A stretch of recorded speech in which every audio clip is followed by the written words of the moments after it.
বিকাশ ভবনের একাংশ, ভেঙে পড়ল বিকাশ ভবনের একাংশ। সেই সময় বিল্ডিং এর নিচে থাকা এক ব্যক্তির মাথায় পড়লে মাথা ফেটে যায়, চাঙড় ভেঙে পড়ল। কথা বলবো আমাদের প্রতিনিধি, এক্সক্লুসিভ ছবি দেখছেন, এক্সক্লুসিভ ছবি আপনারা দেখছেন। বিকাশ ভবনের একটি চাঙড় ভেঙে পড়ল। কথা বলবো আমাদের প্রতিনিধি অনুপের সঙ্গে। অনুপ, কিভাবে এবং কখন এই দুর্ঘটনা? বিকাশ ভবন, সেই বিকাশ ভবনের একাংশে যে চাঙড়, সেই চাঙড় কিন্তু ভেঙে পড়লো এবং যার ফলে একজন যিনি তিনি আহত হয়েছেন, তার মাথা ফেটে গিয়েছে এবং বিল্ডিং এর নিচে যে মূলত দাঁড়িয়ে ছিল অগ্নি নির্বাপন দপ্তরের প্রিন্সিপাল সেক্রেটারি গাড়ি, মনোজ আগরওয়ালের গাড়ি, সেই গাড়িতে কিন্তু সম্পূর্ণ ক্ষতিগ্রস্ত যেমন হয়েছে এবং নিরাপত্তা রক্ষী তারা যেমন দাঁড়িয়েছে তাদের মধ্যে অল্প দুজন নিরাপত্তা রক্ষী তারা আহত হয়েছে এবং আরো এক ব্যক্তি যে দাঁড়িয়েছিল তার যেমন মাথা ফেটে গিয়েছে, ইতিমধ্যেই একটি হাসপাতালে তাকে নিয়ে যাওয়া হয়েছে চিকিৎসার জন্য। এবং কি করে ভেঙে পড়লো এই গোটা বিষয়টি যেমন খতিয়ে দেখা হচ্ছে, পাশাপাশি যে বিকাশ ভবনের এক অংশ যে চাঙড় ভেঙে পড়েছে সেখানে কিন্তু একেবারে সবসময় লোকজন থাকে এবং সেখানে এই ঘটনা ঘটলো এবং এরপরে কিন্তু আতঙ্কের একটা পরিস্থিতি তৈরি হয়। যদিও পুলিশের পক্ষ থেকে কিন্তু এখন সেই জায়গাটা ঘিরে ফেলা হয়েছে এবং বিকাশ ভবনে দেখা যায় যে কিছুক্ষণ ঠিক আগেই এই বড় অংশের যে চাঙড়টি ভেঙে পড়ে, যার ফলে কিন্তু 2 থেকে 3 জন তারা আহত হয়েছে এবং একজনের কিন্তু তার মাথা ফেটে গিয়েছে এবং দুজন নিরাপত্তা রক্ষী তারা যেমন অল্প বিস্তর আহত হয়েছে বলে এমনটা জানতে পারা যাচ্ছে এবং তাদের প্রত্যেককে হাসপাতালে নিয়ে যাওয়া হয়েছে। এবং কি করে ভেঙে পড়লো দুর্ঘটনা ঘটতে পারতো। আজকে সোমবার, আজকে প্রথম দিন সপ্তাহের এবং আজকে ফুল স্ট্রেংথ থাকে মানুষজনের ওই বিকাশ ভবনে এবং বহু মানুষ বাইরে থেকে আসেন। আজকে এই রক্ষণাবেক্ষণের অভাব চোখে পড়ছে বিকাশ ভবনে। একেবারে বিকাশ ভবনে কিন্তু ব্যস্ততম একটি অফিস, সেখানে কিন্তু সমস্ত একাধিক দপ্তর রয়েছে, সরকারের দপ্তর রয়েছে এবং সেখানে দেখা যায় আজকে সোমবার দিন বহু মানুষ কিন্তু সেখানে আসেন এবং সেখানেই কিন্তু এরকম একটা ঘটনা ঘটলো এবং আরো বড় সড়ো ঘটনা ঘটতে পারলো মাত্র কিন্তু বলে মনে করা হচ্ছে। এবং ইতিমধ্যেই বিকাশ ভবনের যে মেইনটেনেন্স, সেই মেইনটেনেন্স নিয়েও কিন্তু ইতিমধ্যেই রক্ষণাবেক্ষণের অভাব আছে, এটা কিন্তু একেবারেই বলা চলে। যার ফলে কিন্তু একেবারে বিকাশ ভবনের সামনে যে কার্নিসের এক অংশ কিন্তু একেবারে চাঙড় ভেঙে পড়লো এবং ইতিমধ্যেই সেই ঘটনায় 3 জন কিন্তু আহত, তার মধ্যে একজনের বেশি পরিমাণে আহত হচ্ছে এবং 2 জন নিরাপত্তা রক্ষী তারা আহত হয়েছে এবং আজকে ব্যস্ততম দিনে কিন্তু আরো বড় দুর্ঘটনা ঘটতে পারতো বলে এমনটাই তারা অনুমান করছে এবং রক্ষণাবেক্ষণের বিষয় নিয়ে কিন্তু ইতিমধ্যে প্রশ্নচিহ্ন উঠতে শুরু করেছে। অনুপ, আসবো তোমার কাছে। প্রত্যক্ষদর্শীর কি বলছেন দেখুন, প্রত্যক্ষদর্শীর বাইট দেখাবো। ভেতরে বসেছিলাম, বাইরে বেরিয়ে আসছিলাম, গাড়িতে উঠে বাড়ি যাও বলে হঠাৎ উপর থেকে চাং ভেঙে মাথায় পুরো পড়ে গেছে, মনে হলো আমি আর নেই, মারা গেছি। তারপরে ধরাধরি করে আমাকে ভেতরে নিয়ে গিয়ে একটু আইসক্রিম দেয় মাথায়, ঠান্ডা একটু জল দেয়, তারপরে ওখানে প্রাথমিক একটু চিকিৎসা করে এখন বলছে সেবাতে নিয়ে যেতে। আমার ছেলে এখানে কাজে এসেছিল, সেই কাজের জন্য আমি এমনি এসেছিলাম। 3 জন আহত হয়েছেন এই মুহূর্তে। নিউজ 18 বাংলায় যারা চোখ রেখেছেন তাদের জানাই, বিকাশ ভবনের চাঙড় ভেঙে মাথা ফাটলো এক ব্যক্তির, আরো 2 জন আহত এবং বিল্ডিং এর নিচে থাকা এক ব্যক্তির মাথায় পড়ে চাঙড়। পাশাপাশি নিচে সেই সময় রাখা ছিল অগ্নি নির্বাপন দপ্তরের প্রিন্সিপাল সেক্রেটারি মনোজ আগরওয়ালের গাড়ি, গাড়িটিও ক্ষতিগ্রস্ত হয়েছে। ঘটনাস্থলে থাকা নিরাপত্তা রক্ষীরা আহত ব্যক্তিকে উদ্ধার করে হাসপাতালে নিয়ে গেছেন। ঘিরে রাখা হয়েছে জায়গাটাকে এবং রক্ষণাবেক্ষণের অভাব স্পষ্ট হচ্ছে। আরও একবার জানবো, আমাদের প্রতিনিধি অনুপের সঙ্গে কথা বলবো। অনুপ, কটা নাগাদ, কখন এবং সেই সময় কিরকম ভিড় ছিল সামনেটায়, এইটা জানার চেষ্টা করব তোমার কাছ থেকে।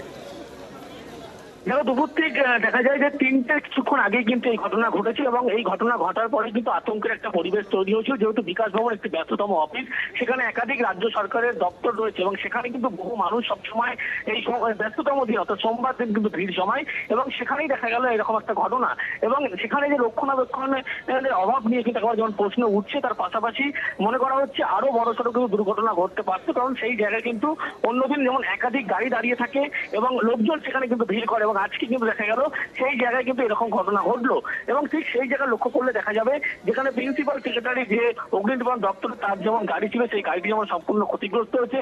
আরো এক ব্যক্তি তিনি যেমন দাঁড়িয়েছিলেন সেখানে, তার মাথায় যেহেতু এক অংশ ভেঙে পড়েছে এবং তিনি আহত হয়েছেন, মাথা তার ফেটে গিয়েছে এবং নিরাপত্তা রক্ষী আরো 2 জন তারা কিন্তু আহত হয়েছে। এমনটাই বলছে পুলিশের পক্ষ থেকে বলা হয়েছে। ইতিমধ্যে ঘটনাস্থলে বিধাননগর উত্তর থানার পুলিশ তারাও পৌঁছেছে এবং জায়গাটি ঘিরে ফেলা হয়েছে। তার কারণ বিকাশ ভবনের মতো ব্যস্ততম জায়গা, যেখানে সবসময় কিন্তু লোকের লোকের যেমন যাতায়াত থাকে 144 দ্বারা জারি করা থাকে, এবং সেখানেই কিন্তু এভাবে ভেঙে পড়লো। আর এখানে ভেঙে পড়া নিয়ে কিন্তু দেখা হচ্ছে যে চাঙড় ভেঙে পড়া নিয়ে কিন্তু প্রশ্ন চিহ্ন উঠতে শুরু করেছে। তার কারণ বিকাশ ভবনের মতো একটি বহুতল বিল্ডিং, সেখানে কিন্তু রক্ষণাবেক্ষণের অভাবের ফলে কিন্তু এই ঘটনা ঘটেছে এমনটাই মনে করা হচ্ছে। ইতিমধ্যে যে 3 জন আহত হচ্ছে তার মধ্যে একজন বেশি পরিমাণে আহত হয়েছে, তাদের প্রত্যেকটি একটি হাসপাতালে নিয়ে যাওয়া হয়েছে, সেখানে চিকিৎসা চলছে। গোটা ঘটনা কি হয়েছে ইতিমধ্যে যেমন খতিয়ে দেখা হচ্ছে, এবং কিভাবে ভেঙে পড়লো এবং সেখানে ব্যস্ততম একটি জায়গা কিভাবে ঘটনা ঘটলো, গোটা বিষয়টি কিন্তু ইতিমধ্যেই খতিয়ে দেখা হচ্ছে পুলিশের পক্ষ থেকে। পাশাপাশি অন্য যে নিরাপত্তা রক্ষী ছিল তাকে কিন্তু প্রথমেই যে যারা আহত তাদেরকে সেখান থেকে হাসপাতালে নিয়ে যায়, এবং গোটা জায়গাটি কিন্তু ঘিরে ফেলা হচ্ছে এই মুহূর্তে। অয়নদা, খুব জরুরি ভিত্তিতে কি দেখা হচ্ছে যে যে অংশ ভেঙে পড়েছে পাশাপাশি অন্য অংশগুলো, ব্যালকনির অন্য অংশগুলোর কি অবস্থা দেখা হচ্ছে জরুরি ভিত্তিতে? একেবারে কি অবস্থা গোটা বিষয়টি যেমন দেখা হচ্ছে, বিল্ডিং এর যেহেতু কার্নিসের এক অংশ এইভাবেই চাঙড় ভেঙে পড়েছে, এবং আশেপাশে যে সমস্ত জায়গা সেই জায়গাগুলো দেখা হচ্ছে। মূলত এখনো পর্যন্ত সমস্ত মানুষজন গাড়ি ছিল সেগুলো কিন্তু সরিয়ে ফেলা হয়েছে, ঘিরে ফেলা, এবং সেখানেও কোনো ক্ষতিগ্রস্ত আশঙ্কা করছেন বলে কিন্তু এমনটা মনে করা হচ্ছে। সেই কারণেই মানুষজনকে সরিয়ে দেওয়া হয়েছে এবং ঘিরে ফেলা হয়েছে, গোটা গাড়িগুলো সরিয়ে দেওয়া হচ্ছে। তার কারণ যেখানে বিল্ডিং এর এক অংশের চাঙড় ভেঙে পড়েছে সেখানে কিন্তু একেবারে রক্ষণাবেক্ষণের অভাবে এই অনুপ একজন আহত ব্যক্তি, তিনি কি বলছেন? তিনি বলছেন, ভেবেছিলাম প্রথমে আমি মরে গেছি। দেখুন, ভেতরে বসেছিলাম, বাইরে বেরিয়ে আসছিলাম, গাড়িতে উঠে বাড়ি যাও বলে হঠাৎ উপর থেকে চাং ভেঙে মাথায় পুরো পড়ে গেছে, মনে হলো আমি আর নেই, মারা গেছি। তারপরে ধরাধরি করে আমাকে ভেতরে নিয়ে গিয়ে একটু আইসক্রিম দেয় মাথায়, ঠান্ডা একটু জল দেয়, তারপরে ওখানে প্রাথমিক একটু চিকিৎসা করে এখন বলছে সেবাতে নিয়ে যেতে। আমার ছেলে এখানে কাজে এসেছিল, সেই কাজের জন্য আমি এমনি এসেছিলাম। আমরা নিশ্চয়ই পরিস্থিতির দিকে নজর রাখবো, বিকাশ ভবনে কি পরিস্থিতি হচ্ছে। তবে তার আগে আরো কিছু খবর রয়েছে গুরুত্বপূর্ণ। আলিপুরদুয়ারের খবর দেখাবো। পুকুর দখল করে বহুতল, পুকুর দখল করে বহুতল, প্রতিটা দিন আমরা দেখাচ্ছি মুখ্যমন্ত্রী, পুর ও নগরোন্নয়ন মন্ত্রী তারা পুকুর ভরাট নিয়ে হুঁশিয়ারি দিচ্ছেন, সতর্ক করছেন, কিন্তু সেখানেই পুকুর ভরাট হয়ে যাচ্ছে। পুকুর ভরাটের অভিযোগ উঠছে বিভিন্ন জায়গায়। আর এই দেখুন, পুকুর ভরাট করে অবৈধ নির্মাণ আলিপুরদুয়ারে। তৃণমূল কাউন্সিলরের বিরুদ্ধে অভিযোগ, আলিপুরদুয়ারের 18 নম্বর ওয়ার্ডের ঘটনা।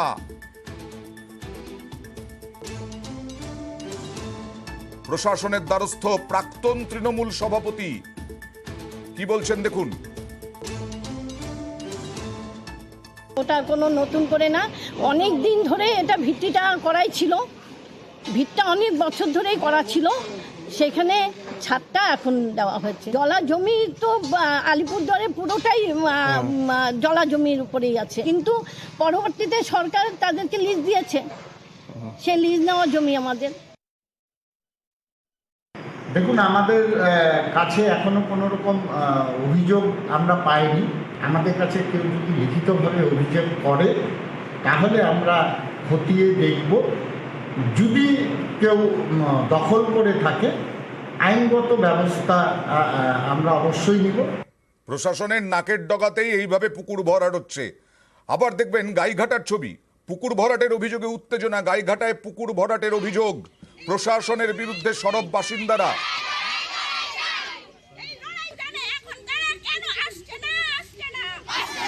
বিজেপি বিধায়কের সামনে বিক্ষোভ গ্রামবাসীদের।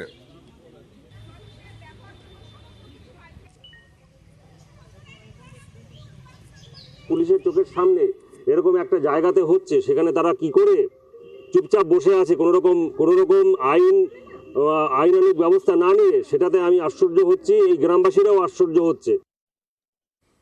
আর মালদার ছবি দেখাবো, রাস্তা তৈরির কাজে তোলাবাজি। মালদার হবিবপুরে কেএলওর নাম করে তোলাবাজির অভিযোগ।